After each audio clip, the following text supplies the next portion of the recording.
All right, you guys, we're going to get started. So first off, thank you so much for being here. Really appreciate our first NeuroSig of this quarter. And for those of you who don't know or don't remember, I'm Dr. O'Neill. I'm the faculty advisor for the NeuroSig here, and I am so excited to introduce Phil. He'll do the better introduction, but just a little quick. I met Phil because actually a Midwestern PT alum had messaged me saying that he met this awesome guy at this bike shop and he would be perfect for me to meet. And lo and behold, it was a perfect match. And so he connected me with Phil. And so I'm so thankful that you are giving up your time to speak to the future PTs here in the room. So today he's gonna, I told him just, start off with a little, his beginning of his journey of his injury, and then, throughout life. And then the biggest focus though is I wanted him to give you insight on how he got into adaptive sports, because it's sometimes it's not a linear journey, and so he'll be able to provide expert witness into how he got to where he is today. So without delay, welcome Phil. Awesome. Perfect. So I kind of want to start this out a little more unconventionally. I want to start out by having you guys give yourselves a round of applause, because this is where it all started for me. So thank you guys for choosing this career, and I appreciate you, like every one of you, because without my PT, and I had some awesome PTs in the beginning, I wouldn't be where I'm at right now and have the knowledge I have right now. And I'm one of those mythical walking quads, right? So getting on it like early on was really important. So thank you guys, I appreciate that. For choosing a career like this and to do what you guys are going to be doing. So, and that kind of ties into this conversation of where I want to go, where, ultimately the story, what I've been through, how I got to where I am now, and ultimately the adaptive mountain biking that I want to talk to you guys about and how valuable that is to me, where that's actually led to. Actually, it's interesting because throughout this whole process, I'll kind of give you a little glimpse of, everything kind of had like a little serendipitous sort of run-in of where I got here from. Even speaking to you right now, like I'm sure some of you guys know, well, you're PTs, but maybe the Froma Jacobson in the OT department, right? Awesome personality, right? She's into trails and hiking and everything, and I actually met her biking one day, and that's how I'm actually speaking to you guys right now. So, but ultimately, and then even from that, she put me onto an organization to be able to share my story. It's an organization up in Minnesota. They're called Closing the Gap, and they had me write an article, and that article was basically similar to kind of what I want to speak to you guys about right now, which is how confronting disability and thank you, yeah, of course, how confronting disability and assistive technologies can spark inner transformation. And that's ultimately where I want to kind of lead this discussion of the importance of not only PT and getting up and getting your life together, confronting the disability portion of things, but what happens after that, right? Because you can only do so much PT, and a lot of it, and I still do PT, right, on my own, so it's an important part of life, but it's the sustainability that happens afterwards, and that's more the inner life, right? And so that's kind of where I want to get to ultimately, but I want to give you a little bit of background first, so you guys kind of know where this all started from, and then I want to try to keep it engaging as well. So we've set aside some time for questions, but if you guys have anything pressing as I'm speaking, feel free to ask, right? So I don't want to just monologue the whole time, and I'll try to ask some questions as well. So if that sounds good, we'll kind of get started. So I, all the way back to 2001, September 21st, 2001, I was driving with my friends. Actually, I was a passenger in the back seat of my best friend's car, and we hydroplaned and went into oncoming traffic, got T-boned, and got in a car wreck. So my best friend was unscathed. He was the driver. My other good friend, unfortunately, passed away on impact. I was in the back seat, and that's how I sustained the spinal cord injury. So 21 years now almost, right? So it's, that was kind of the start of it. And as I kind of mentioned in the beginning, it was all about the hard work, and PT was a big part of that. And I was an inpatient. I had a halo on my head for 3 months to heal. I was in the inpatient facility for about 3 months doing, PT daily, and then, in outpatient as well. I got back to walking with a cane after about the first 9 months. So it was relatively quick, which I'm sure as you guys will learn throughout your careers, the doctors tend to tell you that the majority of what you're gonna get back is usually in that first year, like not all of it, but like the big bulk, like 80% or so, right? So it's really important at that time to really push your patients, to really work hard, and to get as much of that functionality as you can. So that was kind of what that first year looked like. And because I was able to walk, I had focused on recovery for, the first several years, going to different facilities, even in Russia. I went, stayed there for 3 months because they go really hard, right? Like they don't, I'm half Russian, by the way, so that's why we chose Russia. But, therapy and like working out, and because a lot of it's just that muscle memory and neuroplasticity, right? You're doing certain motions over and over again. You start to kind of, your brain, I don't know the actual biology behind it, but your brain begins to actually find a way to kind of find different pathways, I believe is how it works. So it's really important to really push hard. So that was kind of the first several years. Didn't really get into adaptive sports or anything like that. Really was just focusing on that. I was, musician as well, so doing kind of music, and music was important for me because it was kind of like an outlet, like a catharsis to really, tell my story through my music and kind of heal through that as well. So I did a lot of performing, and before the accident, I was a guitarist, lead singer. After the accident, didn't quite have the dexterity, so switched over to, making hip hop music, because you could trigger all that off of a MIDI keyboard. So that was really cool. You'll kind of see throughout the story that I really like different challenges and, finding new things to really kind of push me. And even with the music, I was in the beginning kind of a little bit shy to perform it. People were like, hey, why don't you perform it? It's good. I'm like, well, I don't know. Like, I can't jump around on stage and stuff like that. But that's all nonsense, right? I mean, you do what you can in the best way you can. You go out there, and only way to really overcome something like that is to really face your fears and go and do it. And then I was able to do that. I was, met a guy at the gym one day and showed him my music, and he happened to be like the big guy on the block as far as the underground hip hop scene. He's like, your stuff's good, come join this competition. I did it, I faced my fears, won it, radio play, bunch of stuff. It was really successful, and that's the only way you really shut fears up, is by facing them head on and showing them like, okay, your fear says you can't do it, the results say you can. So that was really important to me, and things like that. Obviously that kind of got cut short because I got in another auto accident actually in 2013, shattered my right leg to pieces, and almost had to get the leg amputated. And that actually took longer to heal, took longer for me to get back to walking than the original spinal cord injury. It took a year and a half just for the bones to heal. Because the thing about a spinal cord injury, your blood pressure is a little bit different. It's lower, so blood travels through the body not as efficiently. So when you have lower extremity injuries and stuff like that, they tend to heal slower.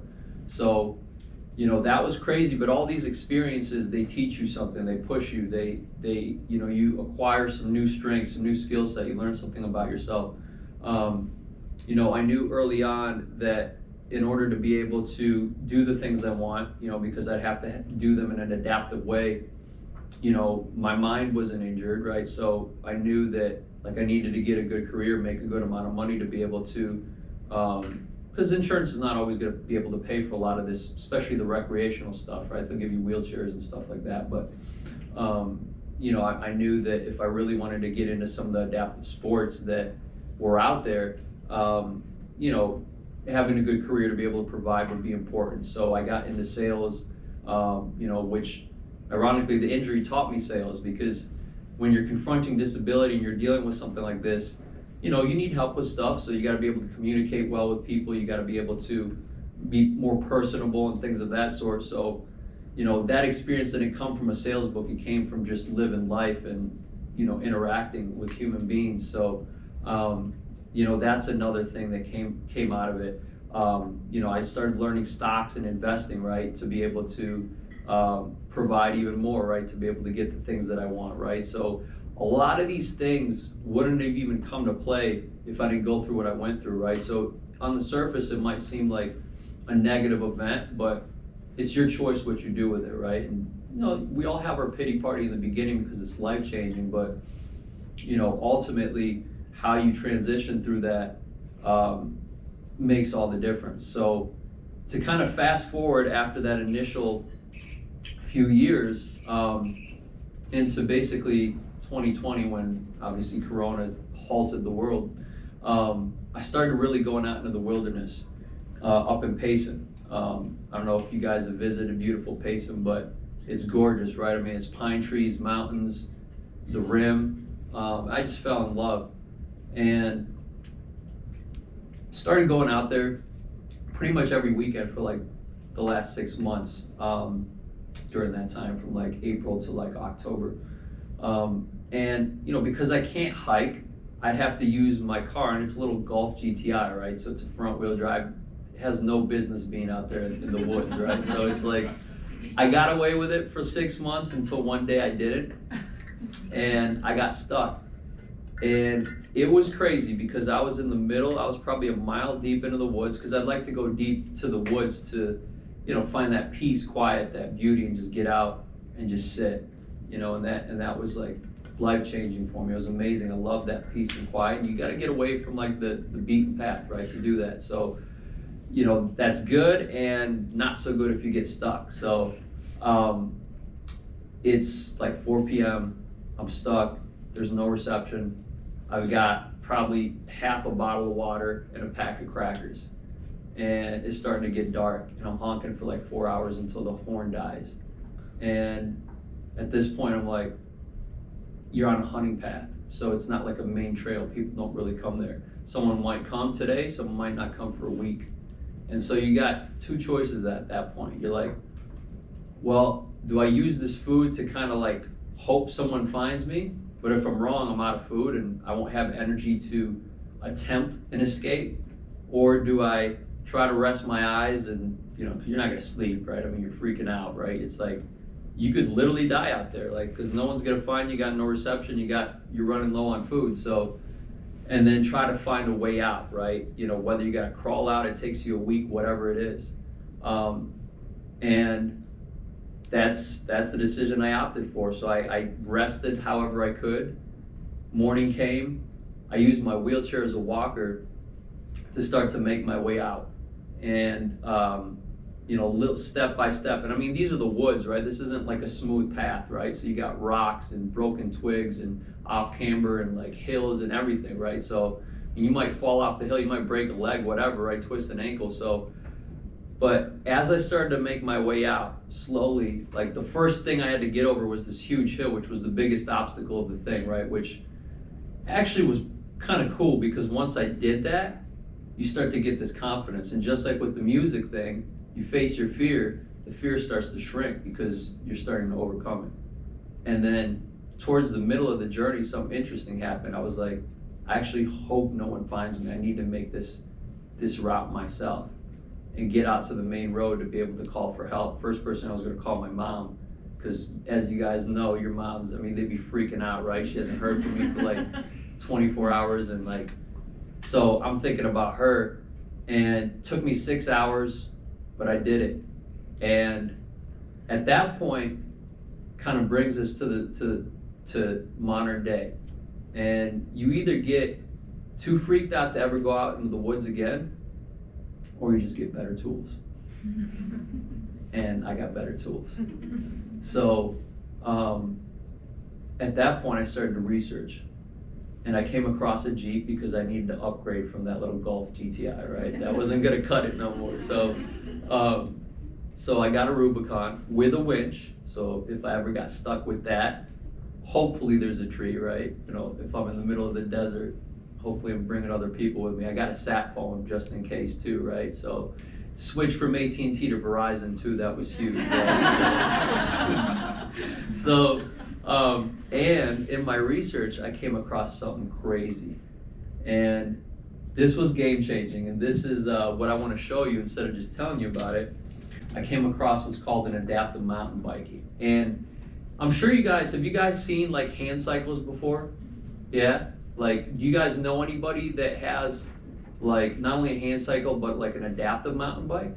Anyone? Really? So this is gonna be a first for you guys, okay? That's even better. So an adaptive mountain bike, just to kind of give you an idea, you crank with your arms, of course, and there's different versions of them. Some of them have 2 wheels in the front, 1 wheel in the back. Some of them are in reverse. Mine happens to be in reverse, 1 wheel in the front, 2 in the back. So the rear wheel drive ones with the 1 wheel in the back, those are better at climbing, right? So for people that like more kind of like inclines, rugged trails, rock crawling, those are probably going to be better for you. For people that like to go fast, like me, I like the other version.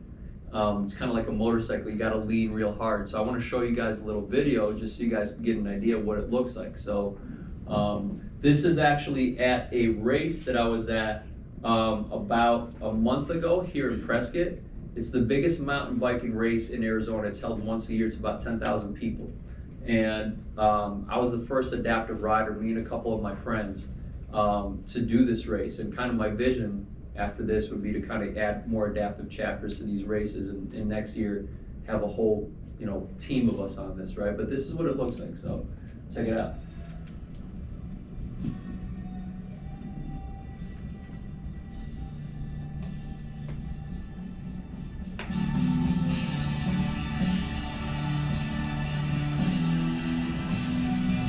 You gotta lean into these too when you're going over the rocks so you don't tip. But it lets you go on the craziest trails. It's like a semi-cure. I mean, it's just the way I hike. And then when you fall, because there's ramifications, which makes it fun, someone's got to help you up.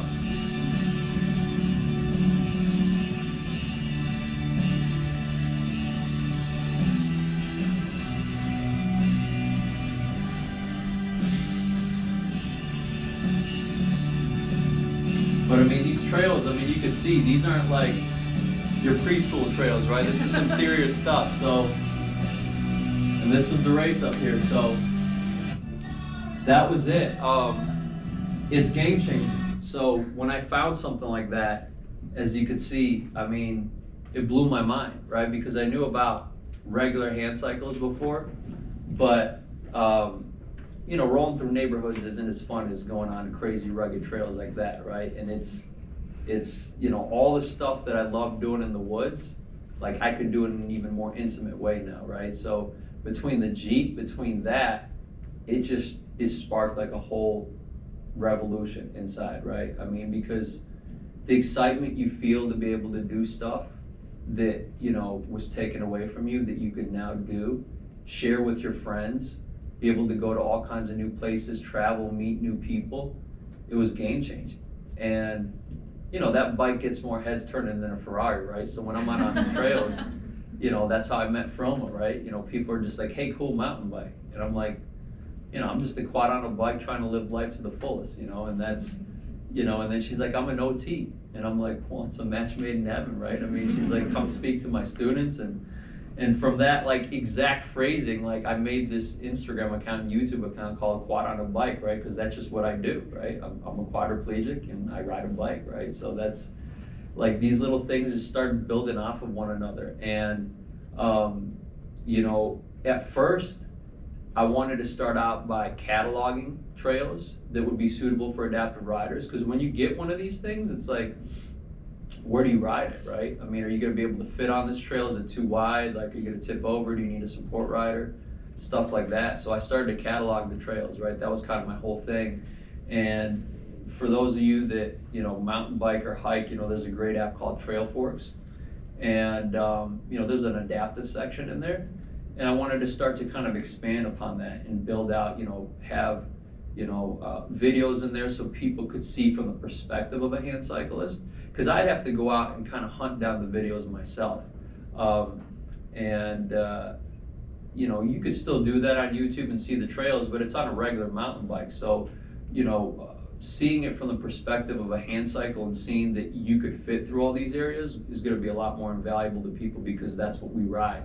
Putting commentary about where the squeeze points are, a different trail rating system like adaptive 1, 2, 3, so people could see the difficulty levels. So that's kind of where it started. But the more I started to ride, I just started to meet people, and people will put me onto more things, and now I'm speaking more, I'm doing that, peer mentorship to help other people, going through therapy of like what's next. Even working with trail authorities to kind of expand these trails and like create bypasses and not trails that are super crazy, but if there's one that's like maybe 1 or 2 squeeze points that without affecting the trail, because I never want to do that for upright bikes, but like if you could make a squeeze point to get around, or if you could make a bypass to get around a squeeze point, then now you have more access for people, right? Now everyone could enjoy the trails, and it just started to snowball, and it's just been incredible. And it all started from adaptive sports, right? And in 2011 is actually when the seed was planted. I really didn't take off until, like I said, 2020 when I found this bike. But this great organization, Adaptive Water Sports here in Arizona. I don't know if any of you guys know who Joe Crawford is. Anyone? No? Yeah? She's the best. I call her the queen of adaptive sports out here. And she's, I'm sure you guys will eventually get to know her, right? Because as you guys get through your careers, she's the go-to for all rec sports, right? So remember that name, right? She's an amazing woman, and she's got connections all around the state. And I went water skiing. I did adaptive water skiing in 2011, and that was kind of the seed that got planted that, was always there, but, you got to kind of find your spark, right? Because every person, some people are into quad rugby or wheelchair basketball, or there's a whole slew of sports. And, I just wrote an article for Closing the Gap, like I was telling you guys in the beginning, about like the role that assistive technologies play in people's lives. And there's just things have just incredibly like increased in terms of like their sophistication. So literally every sport could be turned into an adaptive sport, right? Even golfing, right? Anything, right? They have the machines to help you stand up, specialized wheelchairs for tennis, sit skis, right, to go skiing. There's just so much stuff out there. And I guess the thing I want to stress for you guys is, once you start to find something like this, right? I mean, the first thing was obviously confronting the disability and dealing with, the first thing on everyone's mind is like, I want to walk, I want to get back as much function as possible. And that's your role, right? Like, you're going to help your patients, push as much as possible. But once you get to a place like first few years, where you start to deal with some of the psychological turmoil and like, assimilating to the new life, get to a place of acceptance, the next level is you got to live your whole life, right? You still got 50 years ahead of you or whatever it is, right? Depending on when you get injured. So what do you do next? And how do you sustain like a happy, meaningful, joyful life? Be able to be a part of a community, do something you love. And that's the role of adaptive sports, right? So, being able to familiarize yourself with the resources around town, the different types of sports out there, and kind of having that conversation early on so people could, you kind of give them a little bit of hope on what's next, is so invaluable, right? Because then people, because you focus on what you lost in the beginning. And what I found is if you focus on trying to get back as much of what you lost, you'll always feel like something's missing. Because you're never going to get 100% back. Like there's maybe exceptions, but there's always going to be some level of deficit, because all spinal cord injuries are so different. If you're a complete injury, right, you're severed completely, there's not much function you could get back, right? Because, if your iPhone's not plugged in, it's not charging, right? So it's like, and then there's incomplete injuries like myself, right, which are also different. But after that, it's what's going to be the focus, and being able to kind of pull people into something that is going to make them, you know, have something to look forward to, restore joy, you know, be a part of a community. In addition to when you start to confront the disability and you have a hope for something to look forward to, it makes it easier to kind of deal with this stuff. And you start to, you know, for me, it was more, rather than restoring of what was lost, it was kind of getting to a paradigm shift of trying to build upon something new. And the things, you know, the reason I wanted to give you the background that I did with my story was the skills that I learned from sales to investing, facing my fears with music, like all these things that I had to overcome in the woods and all this stuff, you know, they build character, right? And they were a product of the disability and going through what I went through, right? So those things kind of made me even stronger inside than, you know, yeah, I might not be able to run and everything, but, you know, in terms of the inner strength that I gained from that, the character that I built, the skills that I built, I probably wouldn't have had if I didn't go through what I went through, right? And that was a choice that I made. And obviously there were certain pillars of the good life that I like to call them, like my faith, like the people around me. I had great friends, I had great community, right? So talking to your patients about their support network is clutch, right? Like they need to have that, because I couldn't have done it without them, right? They were there, because you're gonna have difficult days where, you know, what do you do? And you know, you need to have good supportive people around you. But you go through this process, you start to get meaning again, you start to get joy, you start to get happiness, and adaptive sports are huge in terms of facilitating those things, giving you a better quality of life, better shape, more community, and then, you know, a joy to be able to participate in things again, right? So, and it's really just, that's where I'm at right now. And like this kind of zeal and this fire I have all started from something like that, right? And now I'm able to go out and engage with people like you, go out and help others. You know, I'm a part of a few nonprofits here in Phoenix and Flagstaff that help provide these bikes to people, because they're expensive, right? They're about $20K a piece, right? So you know, you need to put together grants to get them. You know, we're able to provide these bikes to people and get them riding, right? So we'll talk more about that as far as those resources as well, but it's changed my life, and I'm happy to be here with you and share that with you, and want to open it up to some questions for you guys as well. So ask anything you want, doesn't matter how personal, if it's about my background, it's about the adaptive sports, whatever you guys want. But I mean, thank you for your time, I appreciate that.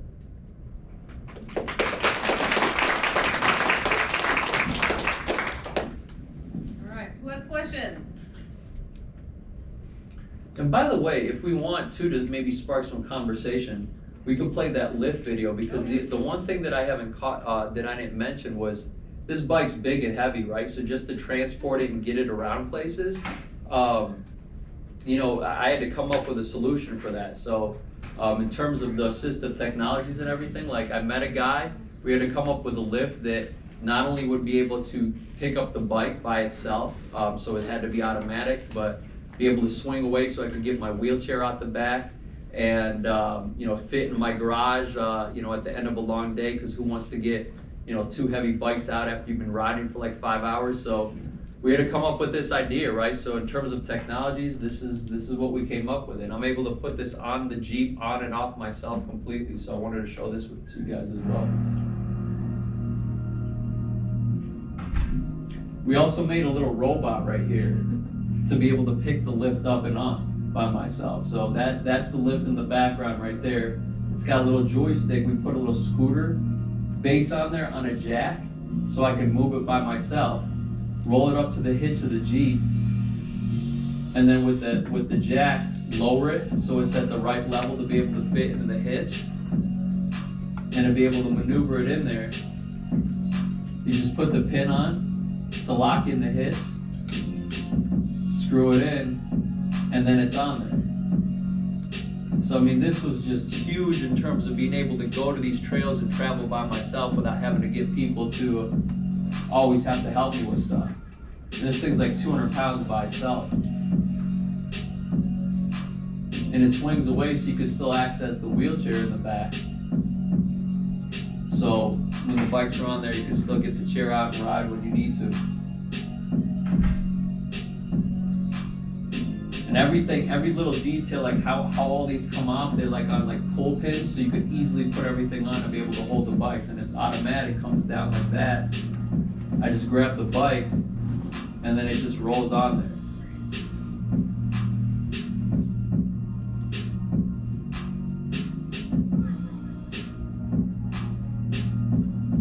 And then I got an extra bike for people if anyone wants to ride with me, so I could hang out with my friends, and plus if something happens, someone's with me to be able to, you guys saw me roll over, right? So, and then it just locks itself in automatically by that little arm. I don't have to do anything. I just put the strap on, and you're all set. How long does that take from start to end? It's probably about a 20-minute process. So, that's awesome. I got biking season when the lift is always on there. And then, when I want to take it off and go off-roading in the Jeep, go to Sedona, Broken Arrow or something like that, I could do that too. So, all of this started just from like, I found the bike and I'm just so excited. I need to ride. You start to brainstorm off of other ideas. So, but that's all a part of it, right? I mean, it just continued to snowball. So, yeah, we'll open it up to questions, but, so no one said that they knew anyone as far as that having an adaptive bike at all, right? Or hand cycle. Yeah, go ahead. I just know one. Oh, you know someone? Yeah. Is it a road bike or a mountain bike? The same as yours. Oh, really? Yeah. Okay, and they got their own, or did they? Okay. What are their names? I probably know. Danielle Watson. Danielle Watson. Oh, you Okay, there we go. So, that's cool, And does she have the two in the front, one in the back, or like mine? like yours. Really? Yeah. You know if it's a lasher, is it called a lasher? I'm not sure. Probably a lasher, because there's not too many other ones, so that's cool. So, how did she get it? Was it like a grant program? I think so. Yeah? Yeah. Very cool. She does a lot of adaptive sports. She does skiing too. Okay, so she probably knows Joe then. Oh, well, it's skiing like snow skiing. Yeah. Okay, so that's probably up in Flagstaff then. She's from Washington. Oh, okay, so she lives in Washington. Yeah. I see. Just moving. Okay, very cool, very cool. So you're the only one, right? No one else. This is kind of everyone's first experience with something like this. First mountain bike, but are your tires tubeless? They are. Okay, I can't imagine changing to tubeless. I know, and I mean it's like I learned that like literally the first day I was on the trail out, because mine were always tubeless, but the upright had tubes in them. My buddy got a flat immediately, because I mean there's cactus needles like everywhere, right? So the tubeless is the way to go. I'm sure you know. I mean, do you mountain bike at all? Yeah. So it's like a necessity. And I actually, what I did, I went one step further. I got the airliners in there, little cush cores in there, so that if I do get a flat by any chance, it's almost like run flat protection, right? Because I'm not going to be changing a tire myself on the trail, so that way I can get to off the trail. So anyone riding these bikes, tubeless, gotta have it. And then if they're going to be on their own, definitely recommend having a like a cushion in there. It's called cush cores, or some airliner in there. So if the tire goes flat, you're like riding on like a cushion instead of on your rim. So yeah. Have you ever been injured? My third time riding, I was in Vegas, and I had like a Paralympian riding behind me, and that was like my third day, and I'm like, man, I can't be going like a slug, so I gotta be flying. And so I was going a little too fast, and I still wasn't like very adept to riding the bike.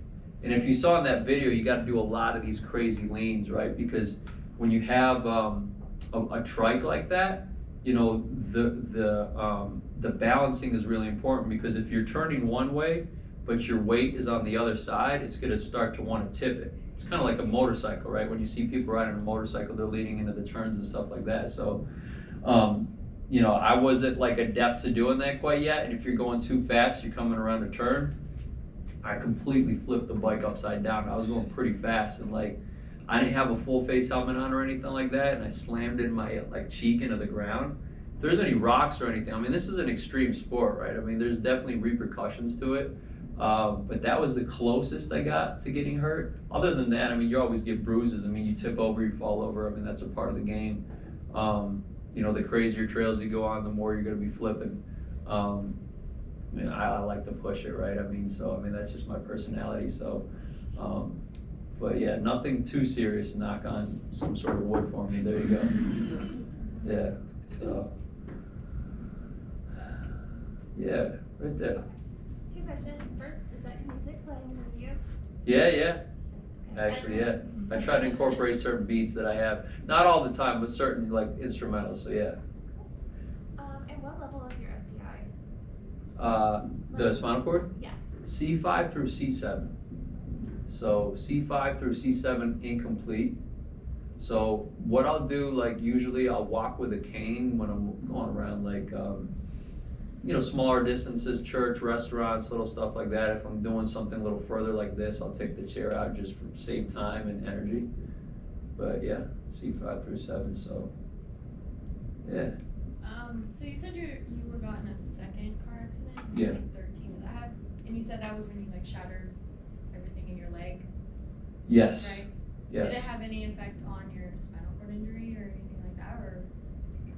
So what happens a lot of times with having a spinal cord injury and getting to a point in your life, like, because we all get weaker with age, right? It's just part of life. But if you've got some sort of disability, it's compounded, right? I mean, if you have injuries like that, when you get back to walking, there's always, you know, you don't quite get all the way back to where you were before that happened, right? Because it took like 1.5 years just for it to heal. So that means I wasn't able to do my normal workouts and maintain my muscles and everything.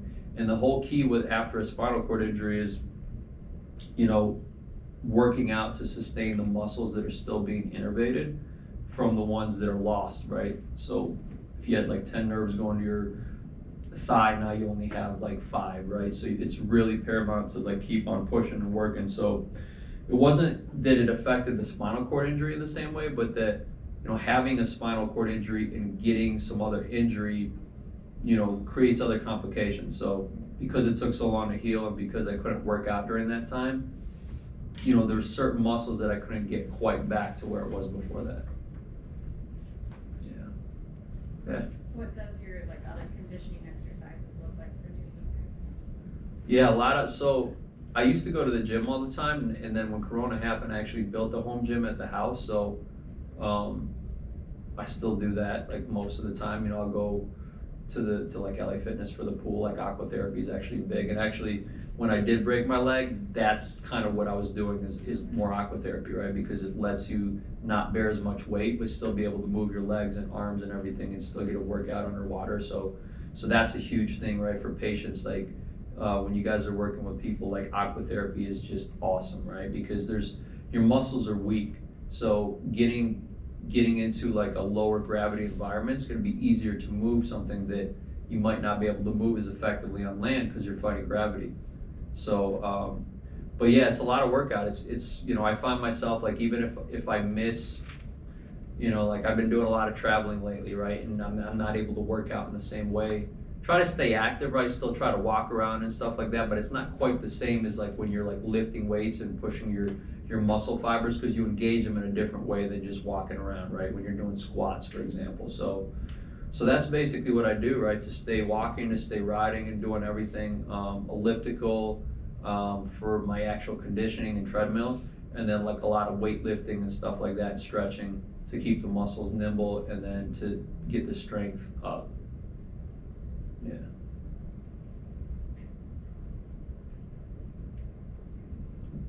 Yeah. So, are you into any other sports right now, or is it just the mountain biking that you're like kind of where your passions are? Yeah.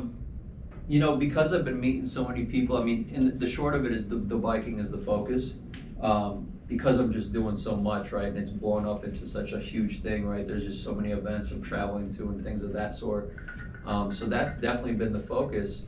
But in meeting all these new people and stuff like that, because the videos that I've been doing, like that all started from, you know, wanting to like start to catalog trails so people could see where to ride, but also to start to connect with the community, right? Like, I never was even into social media before this last, like, 6 months. I was just like, yeah, people don't care about that I had bacon and eggs for breakfast, right? So it's like, but now I had something to like talk about, and it became a thing, a way to like connect with people, because people would see the videos and reach out to me like, what trail is that? Like, can we go for a ride together? And I just started to meet people left and right? And so that's what it is. If you guys, it's QuadOnAbike is what it is. I'm on Instagram, I'm on YouTube. So I mean, if you guys are interested, there's tons of videos on there about all the things I've done, all the places I've been through, and just the trails I've cataloged and stuff like that. So that's where that came from.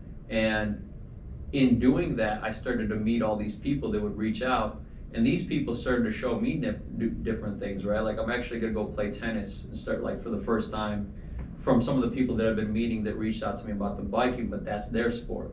And then I'm gonna do skiing for the first time up in Flag in February. Because again, people are just like, hey man, this is my thing. Like, I introduced them to something, they introduced me to something. So I think it's gonna expand from there, but the things I got my eye on really are the adaptive skiing, the tennis sounds really interesting, and I think there was one more out there, but yeah, I mean, people have just been putting me on, so it's been this kind of like back and forth relationship. As I meet new people, they put me on to cool stuff. I didn't even know there's a sport. There was a guy I met the other day, there's like adaptive lacrosse, right? Which is just crazy, right? Because you got to catch that ball, and like, the dexterity you got to have, and I mean, if you're not catching it, I mean, it's gonna be pretty boring, right? Just chasing the ball around, right? So I mean, that is like a level of skill that's like on another level, but it's incredible what adaptive sports, like what the technology has enabled these sports to be able to be a part of. So it's awesome, but yeah. So I got a question for you guys. So what do you guys think? Any thoughts about how all of this has led to kind of like it's transcended beyond just the physical world, meeting people, being happier, but towards like an inner transformation, like a spiritual spark? Any thoughts about, how that comes to be? Any questions about that, or any comments about like that inner life that was sparked from like this passion and being able to participate in something like this? Don't be shy. I mean, throw them out there. I'm a philosophy major, by the way, so I like to go deep, right? So yeah, back there. So third years are in their neuro rehab 3 class, and so we're learning like all about spinal cord injuries right now. And one of the videos that was posted was a woman who had a spinal cord injury. She got hit by a car when she was on her bike, and she was sharing her story. It was a TED Talk, and something she said I thought sounded amazing. Like, we all had the opportunity. She said that at some point she stopped focusing on what she couldn't do, and the fact that she couldn't do what she had done before actually freed her from really any life path, and she was able to just open up and be free to do anything that she chose to do. And I thought that just sounds like very freeing. That sounds amazing, and really inspiring. Coming out of such a tragic sort of experience, I just really liked the way that she said she suddenly had freedom to choose whatever she wanted to do.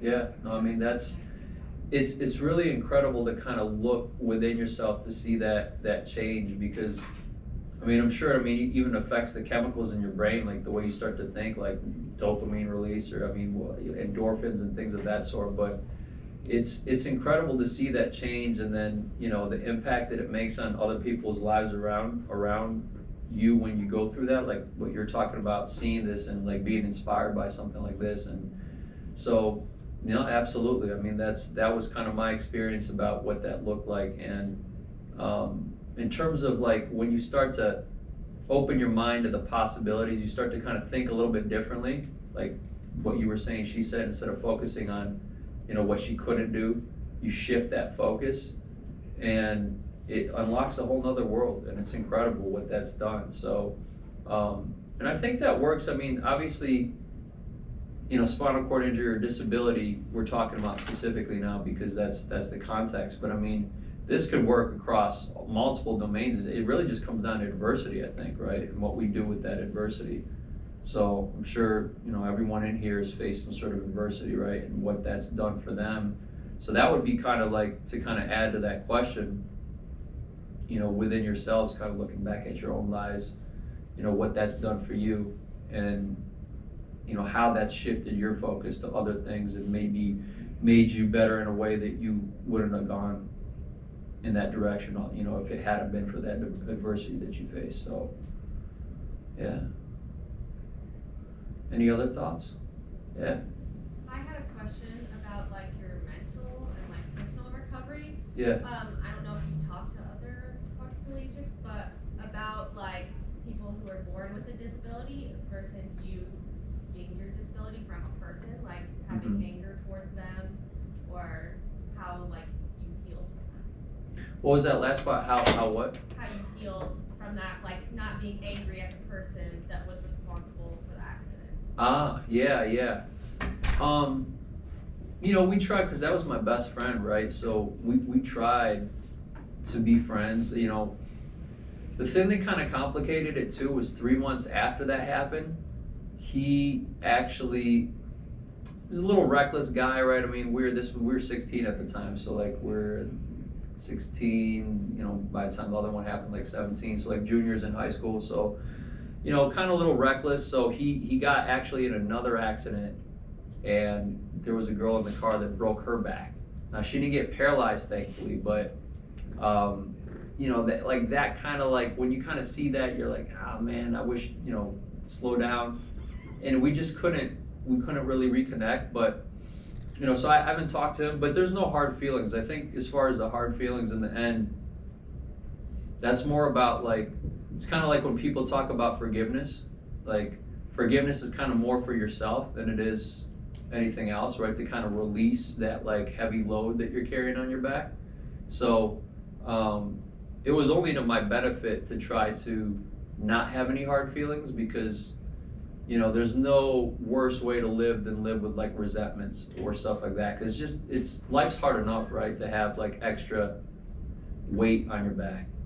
So, you know, a lot of this was a process, right? And like to like get to that point, you know, there's a lot of like introspection. There's a lot of like, you know, my faith was a big part of it, right? So prayer, meditation, acceptance, you know, these like spiritual elements that I probably wouldn't have had any reason to go into if it wasn't life causing you to kind of slow down and like shift your focus, because you have, you know, adversity and problems and different things you got to deal with. So you have to find ways to do that. So there's been a lot of blessings. I mean, in terms of like the skill set I've acquired, like obviously I wish I could have gone into a different, like, you know, found a different way to get there. But I mean, sometimes, like, I mean, there's a reason why diamonds are forged in the furnace, right? It takes a lot of pressure, you know, to like, you know, kind of like when Corona happened, like there's certain companies going out of business, other companies had to find other ways to like adapt, and like, you know, otherwise they would go extinct, right? So like adversity kind of brings the best out of people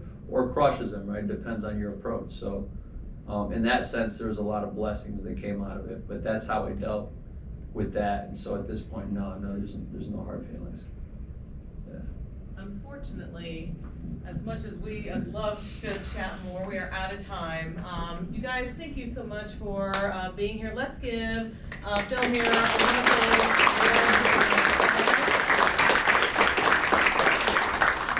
Obviously, if you have questions, you know, find him on Instagram, message him. He's an open book, and so I'm sure he won't. Hopefully, you don't. Yeah, mind, any so questions, anything, I mean, check it out, you know, and if there's any resources you guys need or anything, hit me up, QuadOnAbike, Instagram, and love to be able to help.